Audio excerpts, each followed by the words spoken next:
Hi, I'm Linda, a 32-year-old marketing executive trying to juggle work, family, and, wait for it, the world's most critical mother-in-law. Picture this. I'm in my kitchen, half-inflated balloons scattered everywhere, trying to organize Ethan's 6th birthday party, when my phone buzzes. It's Liam, my husband. "Hey, honey," he says cautiously. "Don't freak out, but Mom's coming a day early for Ethan's birthday." I nearly dropped the phone. "What?" "Liam, the house is a disaster. The party's tomorrow." I know, he sighs. "She insisted. Said she wanted to help." "Help?" I mutter under my breath, like a tornado helps when it blows through town. But I take a deep breath and say, "Fine. Just keep her busy when she gets here, okay? Love you."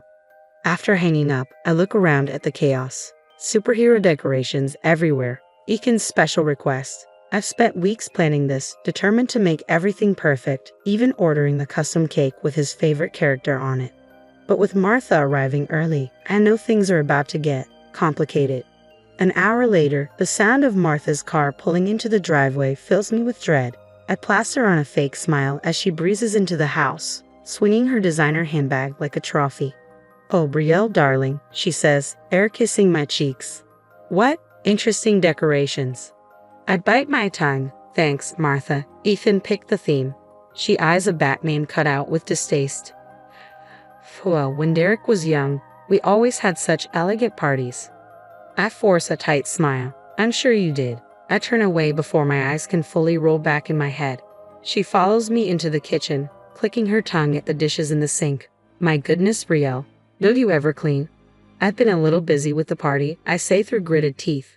"Well, let's see what you've done so far," she insists, rummaging through the party favors. "Oh dear, store-bought goodie bags. I always made homemade treats for Derek's friends." I force a laugh. "Not all of us have your talents, Martha." She pats my arm condescendingly. "Don't worry, dear. I'm sure the children won't mind too much." Just then, Ethan comes racing in, full of excitement. "Grandma, you're here early." Martha's face lights up. "There's my precious boy. Come give Grandma a hug." As they embrace, I can't help but feel a pang of jealousy. Why can't she ever be that warm with me? "Grandma, wanna see my cake?" Ethan asks, eyes wide with excitement. "I'm sure it's lovely, sweetie," Martha replies, throwing me a skeptical glance. "Though, I do hope it's not too commercial." I clench my fists. "It's from the best bakery in town, Martha. I'm sure it'll be great." She hums doubtfully. "Well, we'll see tomorrow, won't we?" As Martha leads Ethan away, I lean against the counter, exhausted. It's going to be a long 24 hours. Liam comes in, looking apologetic. "Hey, how's it going?" "Oh, just peachy," I say, giving him a pointed look. "Your mother's been here 10 minutes, and she's already planning to take over." He sighs. "I'm sorry. You know how she is. She means well." "Does she?" I snap, then immediately regret it. "Sorry. I'm just stressed." Liam wraps his arms around me. "I know, but tomorrow will be great. Ethan will love it, and that's all that matters, right?" I nod, trying to believe him. The next morning, I wake up at dawn, heart racing with excitement and anxiety. Today's the big day. Martha or no Martha, I'm determined to make this perfect. I sneak out to pick up the cake, a superhero masterpiece I can't wait to show Ethan. But when I return home, my bubble bursts. Martha is circling the cake like a vulture. "Brielle," she says, her voice oozing fake sweetness, "is this really the cake you chose?" I take a deep breath. "Yes, Martha, it's exactly what Ethan wanted." She purses her lips. "Well, I suppose children don't have the most refined tastes." Before I can respond, the doorbell rings. Saved by the bell, literally, I put on my best smile and start welcoming guests. The next hour is a whirlwind of kids, presents, and me trying to keep everything under control while Liam keeps shooting worried glances between me and his mother. Then I hear Ethan shouting from the kitchen, "Grandma, no." I rush in, my heart in my throat, and see the nightmare in front of me. The custom superhero cake smashed on the floor, and Martha standing there smugly, holding a store-bought cake. "What happened?" I gasp. Martha sniffs. "That monstrosity wasn't good enough for my grandson. I got him a proper cake." Ethan bursts into tears. "I wanted my superhero cake." I kneel beside him, trying to comfort him, while glaring at Martha. "It's okay, sweetie, we can fix this." But the damage is done. The party is descending into chaos. Kids whispering, parents staring, and me caught between comforting Ethan and dealing with Martha. I shoot Liam a look. Do something. He looks like a deer in headlights. Mom, maybe you should. Should what? Martha interrupts, her voice dripping with superiority. Save this disaster of a party? You're welcome, by the way. That's it. I've had enough. Everyone, I say, my voice trembling. I'm so sorry, but we're going to have to end the party early. The next few minutes were a blur of rushed apologies and handing out goodie bags as I ushered the guests out. Finally, it was just the four of us. Me, Liam, Ethan, and Martha. Martha dusted off her hands, oblivious. Well, she said, that was certainly eventful. I turned to her, the fury bubbling up inside me. Martha, I think you should leave. She blinked in surprise. Leave? But the party's over. Exactly, thanks to you, I snapped. Liam, finally finding his voice, chimed in. Mom, I think Brielle's right. We need some family time. Martha huffed, gathering her things. Without another word, she marched out the door. As it clicked shut, I slumped against the wall, utterly drained. I'm sorry, babe, Liam said, wrapping his arm around me, but I shrugged him off. Not now, Liam. We need to salvage this for Ethan. We spent the rest of the evening trying to cheer up our little boy, playing games, opening presents, even managing to piece together some of the original cake. By bedtime, Ethan was smiling again, but I was still seething. As I tucked him in, I made a silent vow. Martha would never ruin another family event. I didn't know how, but I was going to put a stop to her toxic behavior once and for all. The days following Ethan's birthday felt like walking through a fog. I couldn't shake the anger, the humiliation, the sheer unfairness of it all.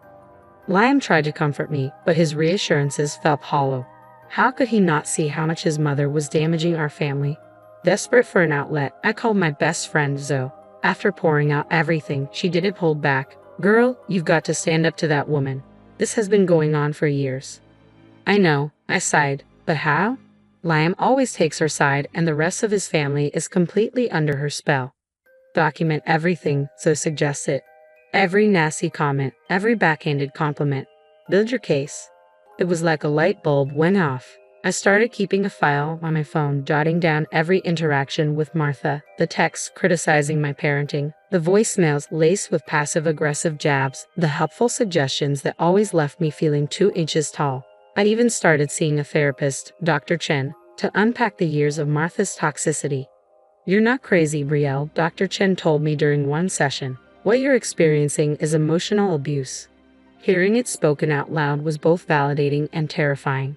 But Martha wasn't done with me yet.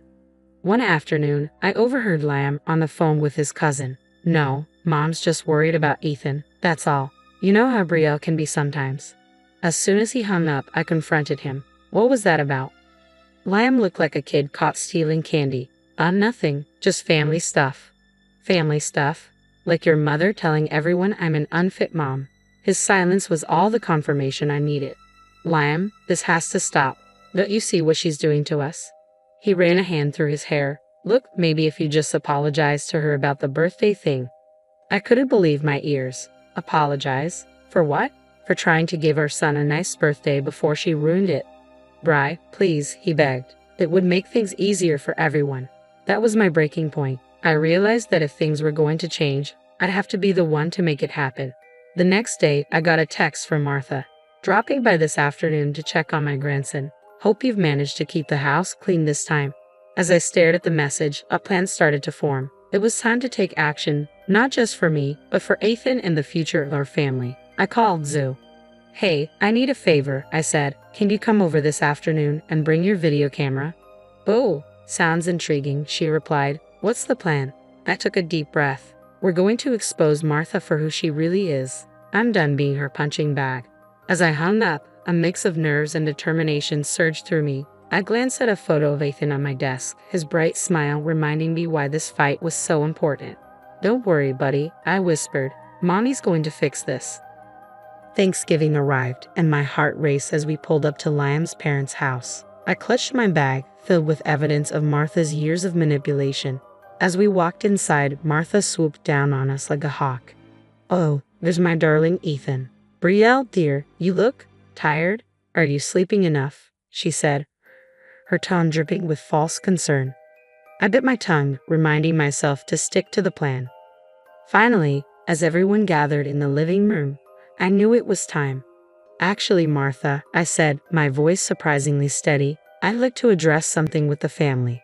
She waved a hand dismissively. Oh, Brielle, now's not the time for your little dramas. But this time, I wasn't backing down. I pulled out my phone and said, I think you all need to hear this. The room fell silent as I played recording after recording of Martha's harsh words. Texts criticizing my parenting flashed on the screen. Gasps echoed as the family heard their own experiences reflected in my evidence. This has been happening for years, I explained. And it's not just me. How many of you have quietly suffered under Martha's love? Slowly, hands began to rise. Cousins, aunts, even Martha's own sister nodded in recognition. Mom, is this true? Liam asked, his voice heavy. Have you really been treating Brielle, and all of us, like this? Martha's face flushed as she sputtered. I was only trying to help. You all need guidance. No, Mom, Liam interrupted, his tone firm. What we need is respect and kindness. You haven't been giving that to any of us. Martha looked around, desperate for an ally, but found none. You're all turning against me after everything I've done for this family. Liam's father finally spoke up. Martha, I think it's time you left.